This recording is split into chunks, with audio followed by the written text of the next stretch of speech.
Oke, balik lagi bersama gue Iqbal di konten ADC. Ada apa dengan kampus?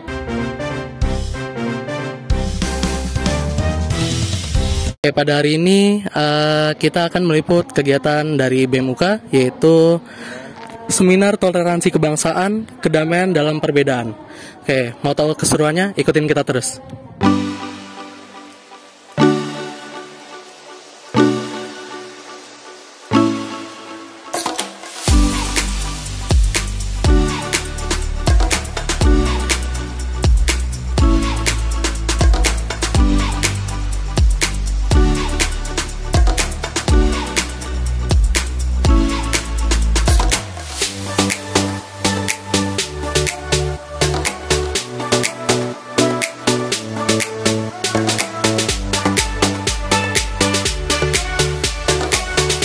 Oke, sekarang kita sudah ada di dalam acaranya tersebut. Sekarang lagi ada apa nih seminarnya. Nanti juga ada wawancara untuk pembicaranya dari pematerinya. Oke, untuk lanjutannya ikutin kita terus.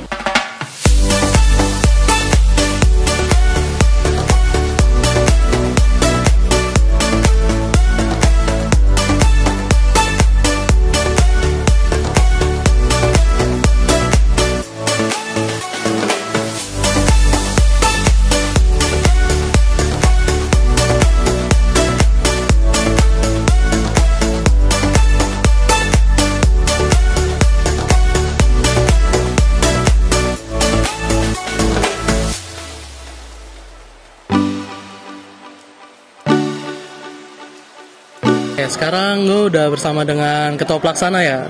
Boleh kenalin namanya siapa Kak? Sonia Melawati. Oke, Kak Son ya. Ya. Mungkin mau nanya sedikit ya Apa Kak? tentang tujuan kakak ini ngadain acara ini tuh apa dan kenapa memilih tema ini? Kalau masalah masalah kenapa mau bangun seminar ini, karena mengingat lagi untuk yang kita beragama di Indonesia kan bermacam-macam. Yang namanya toleransi itu dibutuhkan. Jangan hanya cuma masalah beragama, tapi yang kita bersuku bangsa ini kan bermacam-macam dan beragam-ragam. Itu toleransi itu menurut saya sangat perlu dan penting untuk pemuda-pemudi ini, agar supaya mereka lebih paham dan lebih interaksi sama sosial itu dia lebih enak lah, istilahnya toleransi itu masih ada sesama manusia. Betul. Ya.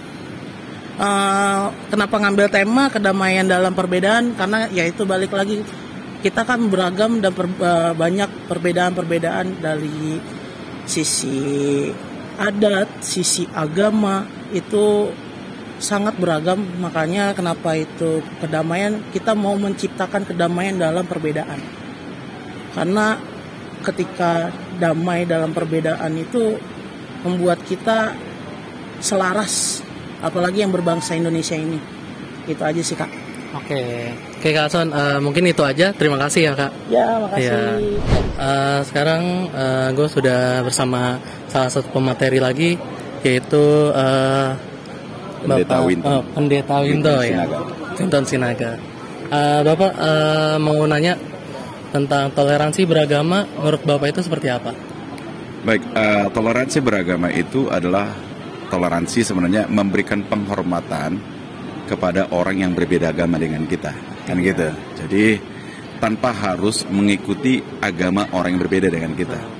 Jadi penghormatan itu artinya menempatkan orang itu juga melakukan apa yang menjadi haknya, kan gitu. Seseorang itu berhak untuk menjalankan apa yang diyakini. Itu toleransi.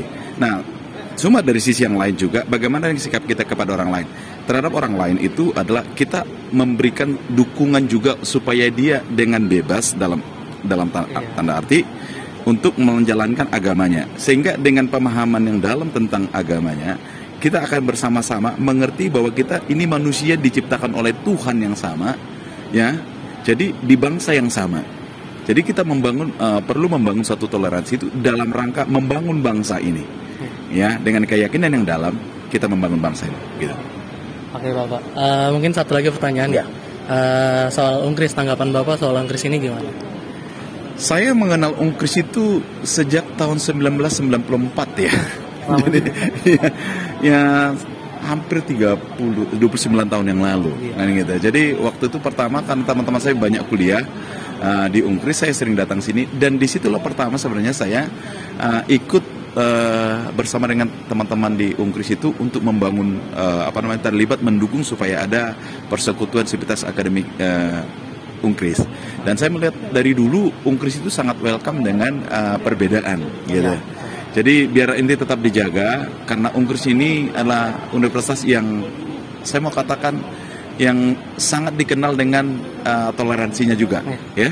Jadi tetap keep ya supaya UNKRIS itu menjadi tetap kampus yang toleran. Terima kasih gitu aja. Baik, Bapak. Ya, terima kasih Bapak. Ya. Oke, sekarang gue bersama salah satu dari pemateri yaitu Bapak Ustadz Ahmad Afif ya. Iya, betul. Bapak mau nanya-nanya nih.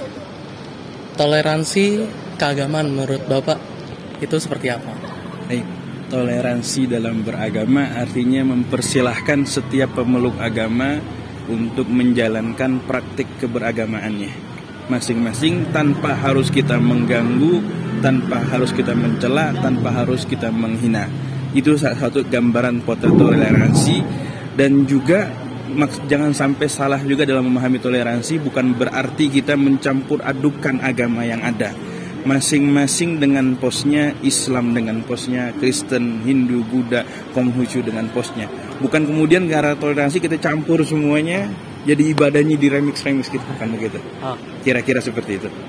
Ya Bapak, mungkin satu pertanyaan lagi nih, gimana sih tanggapan Bapak soal UNKRIS ini?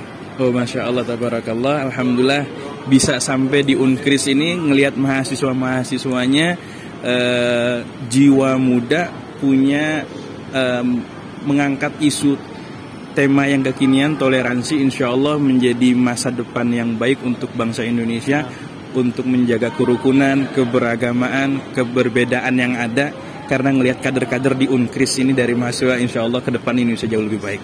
Amin. Ya, mungkin segitu aja Bapak. Kita bertanya-tanya.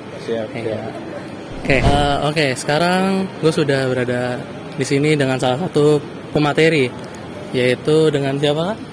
Isyatami. Oke, dengan Kak Isyatami. Kak, mungkin mau nanya soal toleransi beragama itu menurut Kakak itu seperti apa? Ya baik, terima kasih untuk pertanyaannya Kak. Toleransi beragama sendiri menurut aku, kita nggak cuma menghargai, nah itu nggak cukup menghargai, tapi perlu membangun kedekatan dengan teman-teman lintas iman. Mungkin ini jadi sorotan aku ya, kenapa nggak cuma beragama, jadi lingkup kita lebih diperbesar lintas iman. Karena di Indonesia nggak cuma masyarakatnya nggak cuma meyakini 6 agama, ada teman-teman yang mempercayai aliran kepercayaan. Nah itu lingkup kita perlu diperbesar, perlu adanya kedekatan personal dengan mereka. Nah baru di sana kita baru bisa memahami apa itu toleransi beragama. Jadi nggak cuma menghargai, mungkin kita secara tekstual ya menghargai, saling saling menghormati, nggak gontok-gontokan gitu. Lalu pertanyaan yang kedua. Pertanyaan kedua itu soal tanggapan Kakak soal kampus UNKRIS ini Kak. Kampus UNKRIS, oke. Iya. Sebetulnya aku baru pertama kali ke UNKRIS. Besar, maksudnya menarik gitu ketika pertama kali masuk ke sini. Ternyata ada juga di Bekasi kampus yang besar. Mungkin aku mainnya kurang jauh. Keren sih lihat antusias teman-teman tadi ketika diskusi, lingkungan kampusnya juga. Oke, menurut aku. Itu aja. Ya, baik Kak. Mungkin itu aja ya Kak. Kita ngobrol-ngobrol. Ya. Oke.